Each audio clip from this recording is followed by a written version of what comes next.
Haleluya, puji Tuhan, selamat malam buat semuanya. Apa kabar teman-teman? Kami hadir kembali di dalam kasih dari Tuhan Yesus Kristus.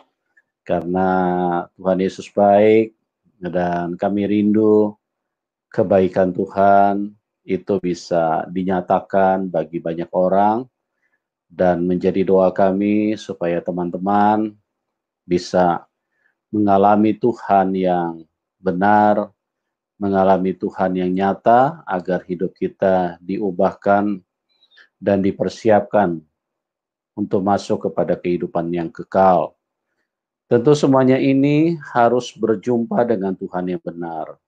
Harus mengalami Tuhan yang benar, karena kalau kita tidak berjumpa dengan Tuhan yang benar, maka impian manusia akan menjadi impian yang sia-sia. Manusia tidak akan pernah bisa masuk ke dalam kerajaan surga, karena firman Tuhan jelas mengatakan, di bawah kolong langit ini, tidak ada nama lain yang olehnya manusia bisa diselamatkan, kecuali di dalam nama Tuhan Yesus Kristus. Oleh sebab itu, kami terus ingin bersuara, agar nama Tuhan Yesus bisa didengar sampai ke ujung bumi. Ya, dan kita bersyukur oleh teknologi yang begitu luar biasa, melalui hikmat, kepintaran, kecerdasan yang Tuhan berikan kepada umatnya, kepada orang-orang yang percaya kepada Tuhan, sehingga sekarang lewat jaringan internet, teknologi, itu membuat seluruh dunia bisa menikmati Injil, bisa mendengarkan Injil. Dan yang lebih penting lagi, kebenaran-kebenaran itu bisa tersampaikan, ya. Kalau selama ini kebenaran begitu sulit dibelenggu dengan berbagai hal, sehingga pencapaian untuk bisa didengar orang itu tidak bisa berjalan maksimal. Tetapi kita bersyukur, kita di hari-hari yang berlalu begitu cepat, dan di hari-hari terakhir ini kita bisa menyuarakan kebenaran Injil. Puji Tuhan, teman-teman, kita harus berjumpa dengan Tuhan yang benar. Karena kalau Anda tidak berjumpa dengan Tuhan yang benar, Anda tidak mungkin bisa masuk surga. Betapa ngerinya manusia kalau manusia tidak masuk surga, artinya sudah pasti manusia masuk neraka. Nah, ini yang dengan hati yang rindu, dengan hati yang dipenuhi dengan beban, untuk supaya firman yang berkuasa, Tuhan yang benar itu bisa berjumpa dengan semua teman-teman. Sebab firman Tuhan berkata, biarlah semua lidah mengaku, biarlah semua lutut bertelut, biarlah semua lidah mengaku bahwa Yesus adalah Tuhan. Dan Tuhan Yesus memang adalah Tuhan yang benar, karena dibuktikan dari segala aspek, dari segala hal. Dari pengajarannya tidak bisa dibantah, ya. Dia bukan manusia biasa seperti kayak kita, seperti kayak Anda dan saya. Dia bukan manusia biasa seperti kayak Musa. Dia bukan manusia biasa seperti kayak Paulus, ya. Tetapi dia Tuhan yang turun menjadi manusia. Oleh sebab itu, dari pengajarannya kita sudah tahu bahwa inilah Tuhan, ya. Karena tidak ada manusia yang bisa mengajarkan, jikalau kamu ditampar pipi kananmu, berikan juga pipi kirimu. Jikalau ada orang yang berhutang, jangan meminta balik, jangan berharap untuk dibalikin, ya. Artinya ini adalah Tuhan yang sempurna. Jikalau orang mengingini pakaianmu, serahkan juga jubahmu. Jikalau orang menyuruh engkau berjalan 1 kilometer, berjalanlah 2 kilometer. Artinya kenapa? Karena dia Tuhan yang baik. Dia Tuhan yang maha kuasa. Dia punya kebaikan Tuhan itu diimpartasikan kepada orang-orang yang percaya kepada dia. Sehingga hal-hal yang tidak mungkin, itu mungkin dilakukan oleh orang-orang yang berada di dalam Tuhan Yesus. Anda bisa bayangkan, Ini sesuatu yang melampaui dimensi apapun, menerobos dan menghancurkan dimensi-dimensi keegoisan manusia. Tuhan Yesus berkata, jikalau orang menyuruh engkau berjalan 1 kilometer, berjalanlah bersama dengan dia 2 kilometer atau 2 mil. Ya. Ini sesuatu yang begitu luar biasa. Di mana ada pribadi seperti ini? Jikalau orang meminta pakaianmu, serahkan juga jubahmu. Wow, luar biasa.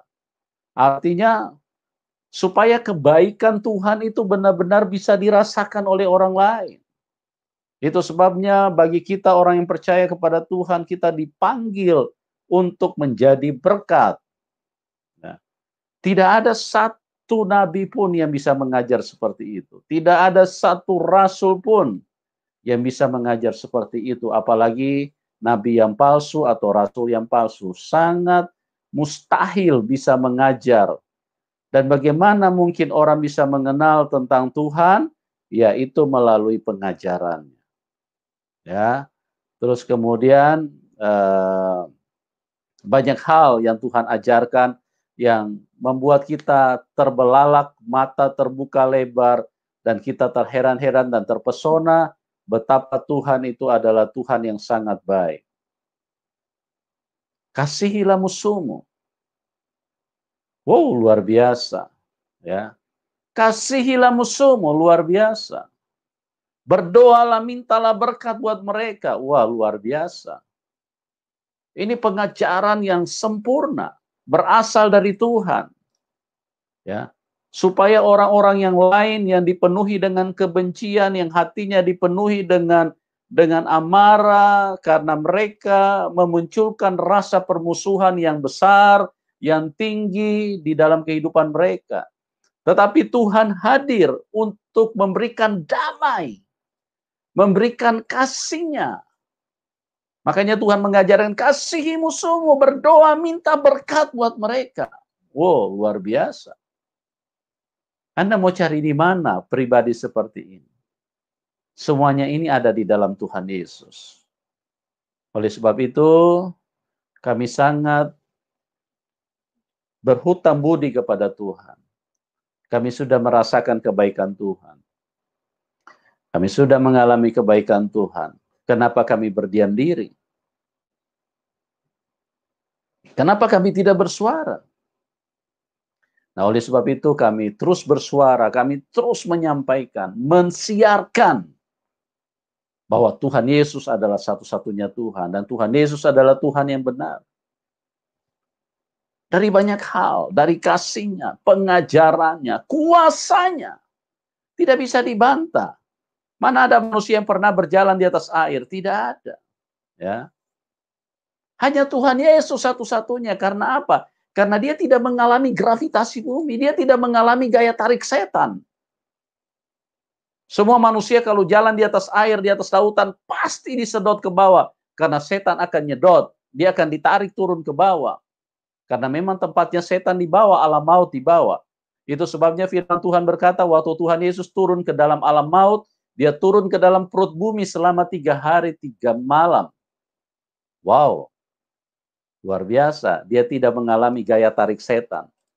Setan tidak mampu menarik dia. Inilah Tuhan yang Anda butuhkan. Ya, dia membangkitkan orang mati, orang yang sudah tidak bernyawa, orang yang sudah tidak punya nafas kehidupan. Kita sama-sama tahu bahwa yang pegang nafas kehidupan itu Tuhan Yesus. Tidak ada yang bisa memegang nafas kehidupan karena pencipta kehidupan yang memberikan nafas kehidupan itulah Tuhan. Nah, kita lihat ada begitu banyak orang mati pada saat berjumpa dengan Tuhan Yesus. Tuhan memberikan kehidupan. Dan itu ditulis di dalam firman-Nya Yohanes 10 ayat 10. Aku datang supaya kamu mempunyai hidup dan mempunyai di dalam segala kelimpahan. Siapa yang bisa membantah kalau dia Tuhan? Siapa yang memegang nafas kehidupan? Dialah Tuhan. Ya. Itu teman-teman. Mujizat apa lagi? Ada beribu-ribu, berjuta-juta, bermiliat-miliat mujizat yang dilakukan oleh Tuhan. Dan murtadin menyaksikannya. Dokter sudah angkat tangan, sudah mau mati, dan sudah tidak ada bahkan ada yang sudah mati, tapi disembuhkan, dijamah oleh Tuhan. Itulah Tuhan yang benar, yang berkuasa, yang bisa dirasakan. Bukan huruf-huruf yang dimasukkan ke dalam buku, ya. Kalau huruf-huruf itu Tuhan kematian, itu benda mati, huruf-huruf. Itu tidak ada gunanya, biar ditulis dengan bahasa semanis, lebih manis dari madu, tetap aja kalau dia tidak firman, tidak bisa menyatakan diri, percuma, itu omong kosong. Itu omong kosong. Kalau firman tidak bisa dirasakan, huruf-huruf tidak menjadi nyata di dalam hidup kita, itu semuanya omong kosong, itu dongeng. Jangan pernah percaya dengan huruf-huruf, ya. Tapi kalau Tuhan Yesus, dia firman yang dibukukan. Itu sebabnya setiap kali orang mempercayai firman, maka kuasa Tuhan Yesus dinyatakan, ya. Tadi saya baru dengar dari kesaksian seseorang, bagaimana dia disembuhkan Tuhan pada saat kita berdoa hari Selasa kemarin. Disembuhkan dan mengalami mujizat secara luar biasa, ya. Dan Tuhan Yesus itu nyata. Itu dialami oleh murtadin. Wow, luar biasa Tuhan Yesus. Siapa yang bisa membantah kalau dia Tuhan? Ya, sekalipun ada begitu banyak orang-orang yang ngaku-ngaku mualaf, terus kemudian menyerang Injil, tetap tidak bisa dibantah karena dia nyata. Dia dialami oleh banyak orang. Ya, Anda mau bicara apapun, tetap akan dipandang bahwa itu adalah sebuah keterangan hoax, menyesatkan dan memanipulasi banyak orang. Karena apa? Karena murtadin-murtadin atau orang-orang yang berjumpa dengan Tuhan Yesus itu mengalami mujizat nyata. Mengalami Tuhan secara real. Bagaimana bisa dibantah?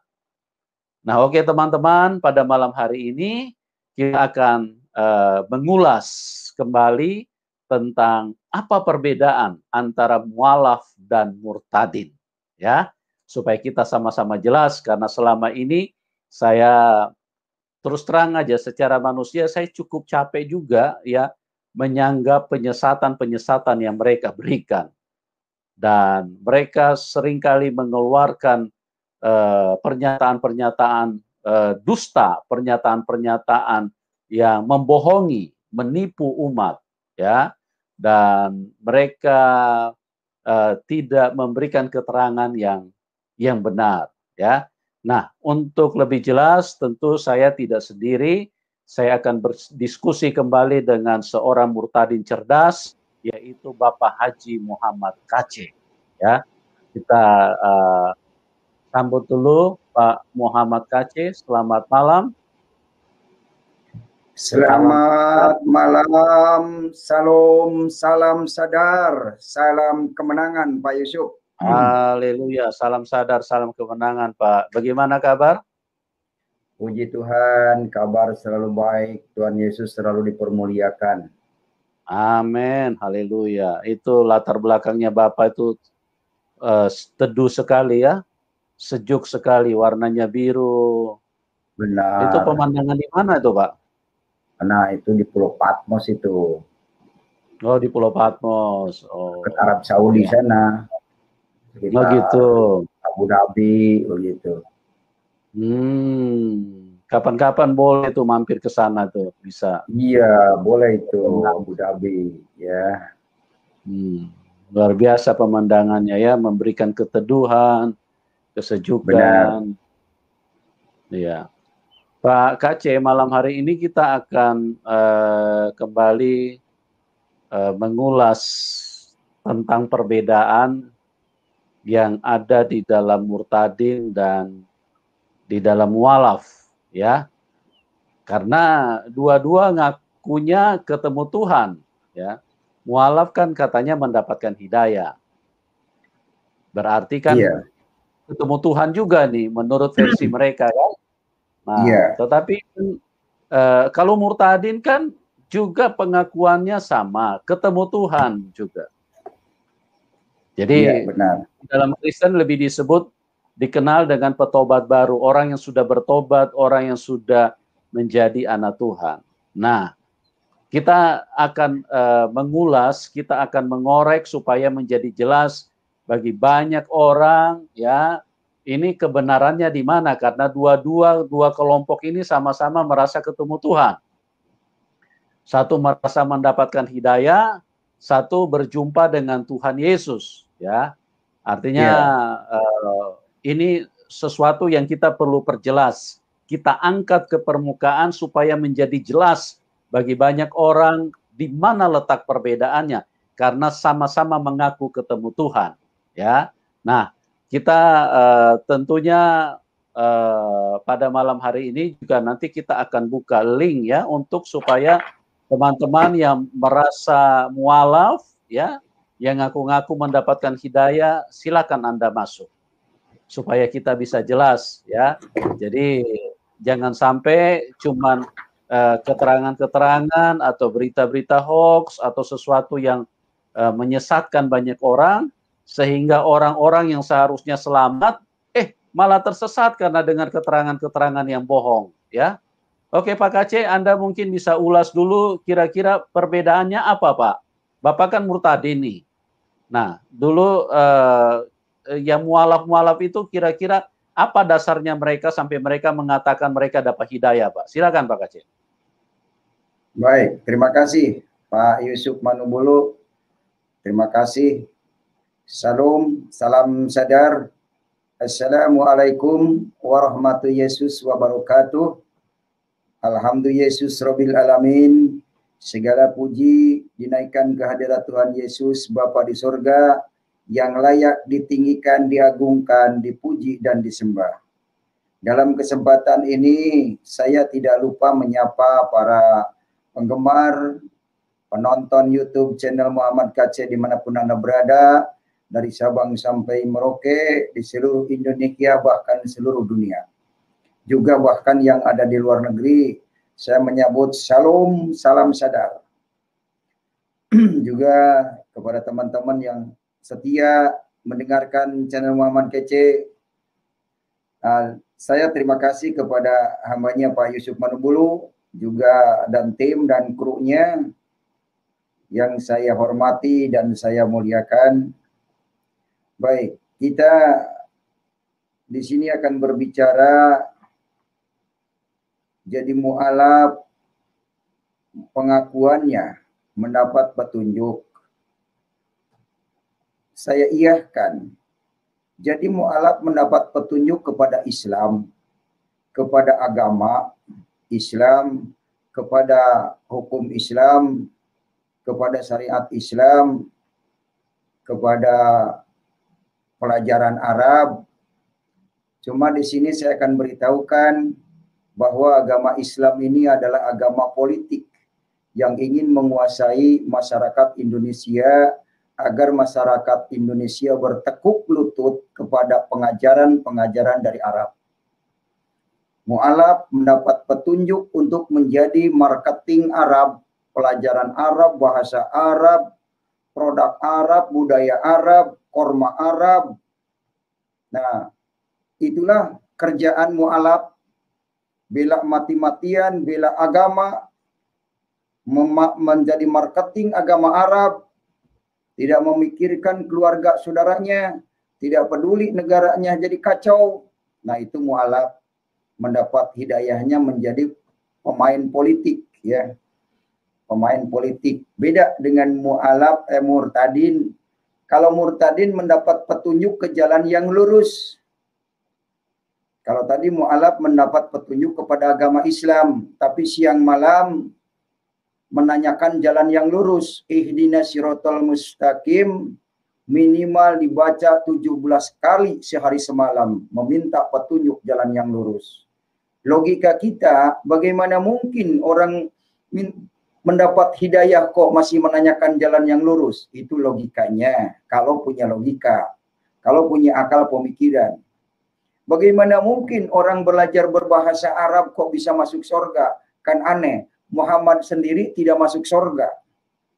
Bagaimana mungkin mendoakan Muhammad akan masuk surga? Muhammad sendiri tidak bisa menyelamatkan anaknya yang bernama Fatimah. Saya bisa katakan bahwa ada hadis yang mengatakan bahwa Muhammad tidak bisa menyelamatkan anaknya.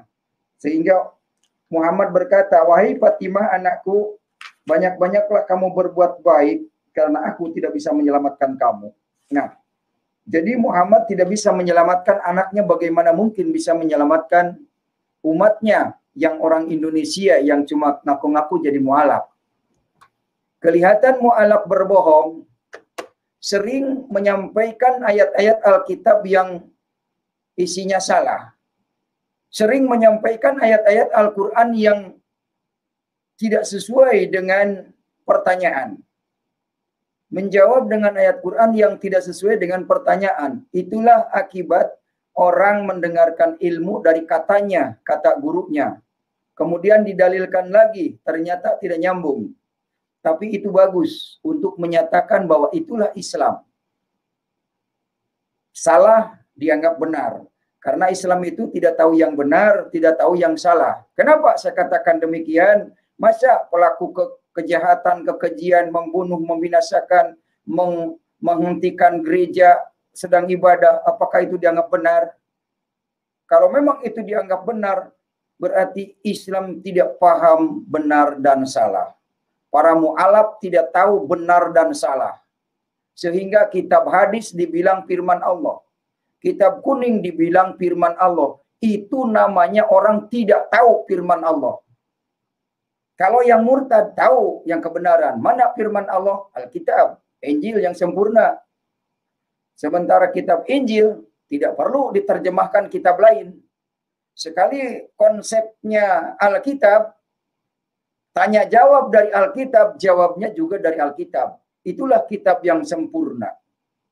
Dan Alkitab tidak mengajarkan kekerasan, terutama perjanjian baru, mengajarkan kasih, mengajarkan sukacita, mengajarkan gotong royong, mengajarkan goyo rukun, mengajarkan saling membantu, mengajarkan toleransi. Itulah Alkitab. Sehingga Al-Quran sendiri membenarkan kitab Alkitab.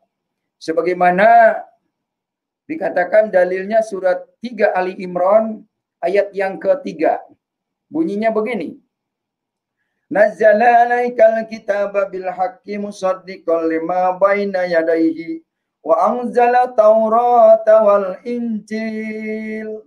Yang artinya, Dia Allah menurunkan Alkitab kepadamu dengan sebenarnya dan membenarkan kitab yang diturunkan kepadamu, yaitu menurunkan Taurat dan Injil. Tidak ada ayatnya Allah membenarkan kitab hadis dan fikih. Tidak ada. Makanya kepada para pengikut hadis dan fikih, mulai saat ini berpikirlah. Agar saudara tidak tersesat. Allah tidak menurunkan hadis dan fikih. Tapi Allah menurunkan Taurat dan Injil. Yuk kita mengikuti kitab yang benar, yang sempurna, yaitu Taurat dan Injil. Terima kasih Pak Yusuf. Iya Pak, terima kasih atas ulasannya Pak. Baik. Iya. Terus Bapak mungkin bisa sedikit diuraikan juga, karena saya memperhatikan bahwa yang berpredikat mualaf itu sebagian besar keterangan yang mereka sampaikan itu adalah keterangan dusta, ya, seperti kayak Bangun Samudra, terus kemudian Stephen Indra Wibowo, terus Ali Mustafa, ya, dan lain-lain, ya, yang mereka kemukakan itu semuanya adalah berita-berita palsu, berita-berita bohong, ya. Apalagi kalau mereka membahas tentang Injil. Kita nggak usah bicara tentang Injil dulu. Dari keterangan-keterangan seperti Indra Wibowo, ya, Stephen Indra Wibowo mengaku ditabiskan jadi pastor tahun 2000. Sedangkan setelah dicek tahun 2000 dia baru berusia 19 tahun. Nah, ini kebohongan-kebohongan yang dimunculkan tentu dengan tujuan untuk mengangkat harkat daripada Islam itu sendiri, supaya terlihat bahwa dia seorang yang mempunyai latar belakang yang sangat mumpuni di dalam keagamaan, di dalam kekristenan, dalam Katolik. Tapi kok dia bisa meninggalkan? Ini kan tujuan dari penyampaian-penyampaian seperti kayak Stefan Indra Wibowo. Di satu bagian juga dia mengatakan bahwa dia pernah ditawarin 100 miliar ya untuk kembali ke Katolik. Nah, ini kan keterangan yang sangat memalukan ya, karena kalau dilihat daripada historis atau dilihat daripada cara menyampaikan, tidak ada hubungannya sama sekali dengan orang mau menawarkan dia uang. Ya, kecuali dia mungkin ya, dia adalah seorang pengusaha. Itu sama sekali tidak nyambung. Nah, Bapak bisa sampaikan kenapa Pak mereka ini kok seringkali berdusta ya, seringkali menyampaikan berita-berita yang tidak benar. Berbeda sekali dengan murtadin yang tadi malam Bapak dituduh sebagai penipu oleh Sisaro ya. Bapak bisa sampaikan Pak, alasannya apa Pak? Kok mualaf-mualaf itu kok bisa sampai suka berbohong begitu kepada umat, dan ini menyesatkan, ini membahayakan orang lain yang mendengarkan gitu. Silakan Pak Kaci. Baik, terima kasih. Kenapa para mualaf suka berbohong? Agar dia menaikkan pamornya supaya laku nilai jualnya. Dan di dalam Islam, di dalam hadis Musnad Ahmad nomor 23.094 garis miring 26363, di sini dikatakan, wahai Ummul Mukminin, apakah Muhammad Sallallahu Alaihi Wasallam melihat Tuhannya? Dia Aisyah menjawab, Subhanallah, sungguh merinding bulu kudukku karena apa yang kamu katakan. Bagaimana sikapmu terhadap ketiga hal itu? Barang siapa yang memberitahumu ketiga hal itu, maka sungguh dia telah berdusta. Yang pertama, barang siapa yang berkata kepadamu bahwa Muhammad Sallallahu Alaihi Wasallam melihat Tuhannya, maka sungguh ia telah berbohong. Jadi di dalam Islam ini bohong diperbolehkan, bahkan dianjurkan demi mempertinggi derajat nilai jual. Ini hadisnya sangat jelas.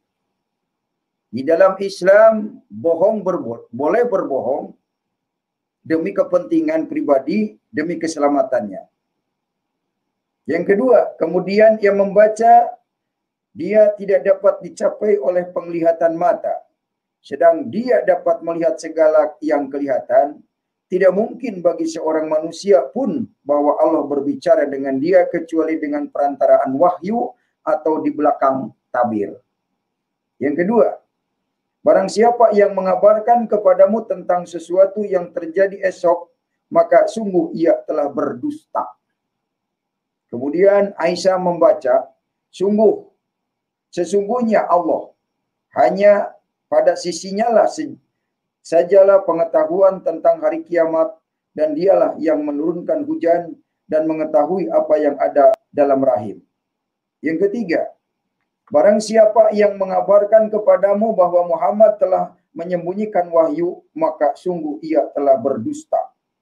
Kemudian ia membaca, wahai Rasul, sampaikanlah apa yang diturunkan kepadamu dari Tuhanmu, tetapi beliau pernah melihat Jibril dalam wujud asli yang kedua kali.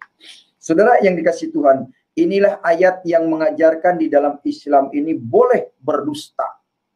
Boleh berbohong agar dipercaya, boleh berbohong agar mendapat karir yang lebih tinggi, agar mendapat nilai jualnya lebih mahal lagi.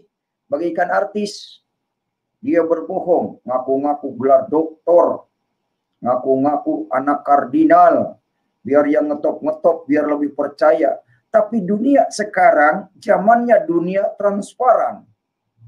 Walaupun Muhammad KC dibelebakkan, diecek, dihina, tapi makin melejit Muhammad KC. Kenapa? Karena Muhammad KC berbicara fakta sesuai data. Orang yang mendengar tausiah Muhammad KC, kemudian mengecek dalil-dalilnya, benar semua. Makanya setelah menonton YouTube channel Muhammad KC, banyak jiwa yang minta dibaptis sekalipun dia beragama Islam atau santri. Karena memang yang disampaikan Muhammad KC itu bukan dongeng-dongeng, bukan asal-asal, bukan cerita doang, bukan omdo, tapi dasarnya jelas faktanya, jelas ayat Qur'annya, jelas hadisnya, jelas Alkitabnya. Disitulah nilai Muhammad KC semakin melejit ke atas. Apalagi Pak Yusuf undang terus, wah banyak yang dengar kebenaran ini. Tapi Muhammad KC bukan mencari popularitas, bukan mencari itu. Tapi Muhammad KC hanya semata-mata justru mengabarkan kebenaran ini agar jangan orang terjebak dengan kelihatannya baik tapi membawa kebinasaan. Jangan sampai orang melihat jalan lurus tapi ujung-ujungnya buntu. Contoh, yang banyak mendoakan Muhammad bin Abdullah, siang malam itu didoakan Muhammad bin Abdullah. Tetapi Al-Quran tidak menyatakan bahwa Muhammad bin Abdullah akan bisa menyelamatkan umatnya. Tidak ada ayatnya. Makanya saya kasihan kepada orang yang siang malam doain Muhammad, sedangkan Muhammad sendiri tidak bisa menyelamatkan. Dulu saya cinta betul kepada Muhammad sebelum saya tahu jejak langkahnya Muhammad, ceritanya di kitab Syarah Nabawi ini. Nah ini, sebelum saya tahu ceritanya, saya cinta betul kepada Muhammad. Tapi setelah saya membaca Sirah Nabawi, kemudian saya punya pengalaman di Arab, makanya saya tinggalkan ajaran Islam itu, karena ajaran Islam hanya ajaran politik untuk menundukkan negara lain agar tunduk patuh kepada pengajaran-pengajaran yang diatur oleh negara Arab. Terbukti kitabnya saja katanya Al-Quran, tapi ternyata umat Islam banyak yang tidak paham Al-Quran. Contohnya saja, misalkan saudara Sahrul, ya dia disuruh baca Al-Quran, nggak bisa, dia pantang baca Quran, lebih lari berdebat yang lain, dialihkan perhatiannya bagaimana menutupi malunya dia, kayak semalam itu. Yaitu saudara Sahrul, pokoknya kalau masih mau masuk ya bersyukurlah, supaya saudara dijamak Tuhan sebelum saudara meninggalkan dunia ini, sebelum saudara dipanggil corona, karena keselamatan hanya ada pada Yesus. Muhammad tidak bisa menyelamatkan saudara. Mungkin sekilas saudara akan membenci saya karena saudara menganggap merusak Islam. Tapi saudara nanti kalau sudah masuk surga bersama Yesus, saudara akan bersyukur. Terima kasih, saya diselamatkan, dan begitu. Itu bagi orang yang mendengar, yang punya telinga, ya, telinga hati. Tidak ada ayatnya orang baca Quran saja kamu akan masuk surga, tidak ada. Jadi bacaan Quran itu adalah petunjuk bagi orang yang bertakwa, bukan mantra. Ayat kursi bukan jimat, bukan untuk mengusir jin. Jin itu tidak takut dibacakan surat Yasin, dibacakan surat 15, dibacakan ayat kursi, jin tidak takut. Kenapa? Karena jin saja bisa baca Quran loh. Karena banyak jin yang masuk Islam, hati-hati. Banyak jin yang masuk Islam sehingga Muhammad dikerumuni jin. Ya. Ya kalau orang yang dikerumuni jin, ya jangan-jangan jin itu rakyatnya. Yang dikerumuni itu rajanya. Ya, saya melihat di video Pak Presiden kita, Pak Jokowi, berangkat ke NTB. Waduh, rakyat NTB itu mengerumuninya sampai banyak begitu. Karena didatangi oleh rajanya, oleh pimpinannya. Ya demikian juga kita curiga. Jangan-jangan Muhammad bin Abdullah juga rajanya. Rajanya jin. Sebab tidak ada ayatnya Muhammad bin Abdullah dekat dengan Allah. Berbeda dengan Isa Al-Masih, tertulis di Al-Quran surat 3, Ali Imran ayat yang ke-45, bahwa Muhammad dekatnya dengan Allah. Itu saja. Terima kasih Pak Yusuf. Inilah alasan umat mereka pada berdusta. Karena memang di hadis dibolehkan Islam berdusta. Gitu ya Pak ya? Iya. Hadisnya yang saya sebutkan tadi itu. Islam boleh berdusta. Iya. Memang rata-rata saya perhatikan begitu ya. Semua yang ngaku-ngaku mualaf itu dengan modal takia semua ya. Termasuk si Nandar apalagi. Ini double dusta ya. Double dusta. Dia ngaku-ngaku katanya si evangelis. Ternyata yang beritahu juga teman-temannya sendiri dari Muslim yang mengatakan bahwa dia itu ternyata lahir dari Muslim. Waduh, ya. Orang seperti ini kalau didengar berceramah mau kemana? Orang ini nggak bakal ketemu Tuhan. Iya. Orang yang berceramah pendusta ya pasti ketemunya sama siapa, teman-teman. Ya. Tuhan itu kudus. Tuhan itu tidak mungkin mau berdekatan dengan orang-orang yang bersaksi dusta, kotor, najis, ya. Tapi mereka dengan bangga mengkafir-kafirkan kita, mereka dengan bangga memutarbalikkan fakta, ngaku-ngaku evangelis. Makanya si Nandar sudah nggak berani masuk.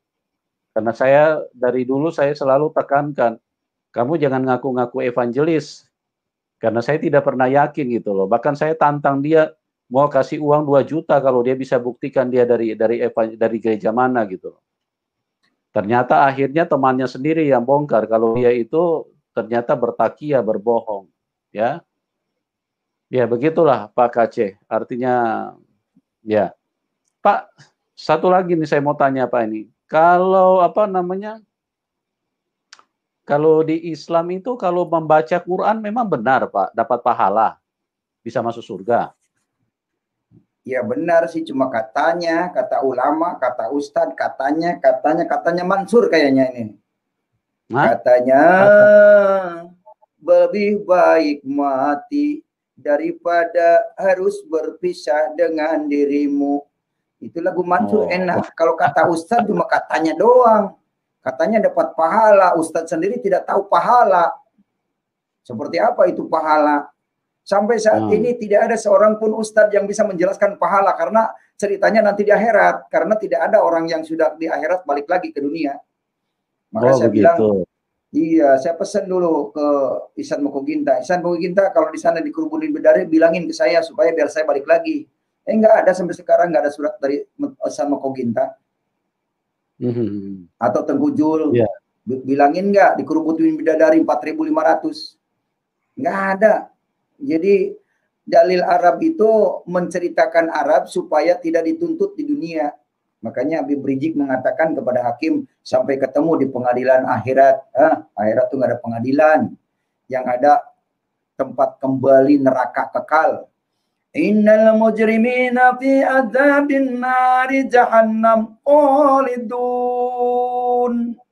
Sesungguhnya orang-orang yang berdosa akan disiksa di dalam neraka jahanam kekal selama-lamanya. Toh, ayat Al-Quran surat 43 Al-Zuhruf ayat yang ke-74.